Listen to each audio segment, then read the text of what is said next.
Ayan, malinis na, ibabalik na natin. Ayan o, asimbulin na natin. Nabuo na rin yung cylinder head. Napalitan na natin ng mga valvula at saka valve seal. Yan. Ayan, may audience tayo. Ayun yung may-ari, shoutout pre. Ito yung kanyang unit oh. Yan, bubuin na namin.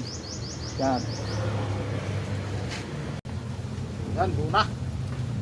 Buo na siya. Buo na, malapit na sa pata rin.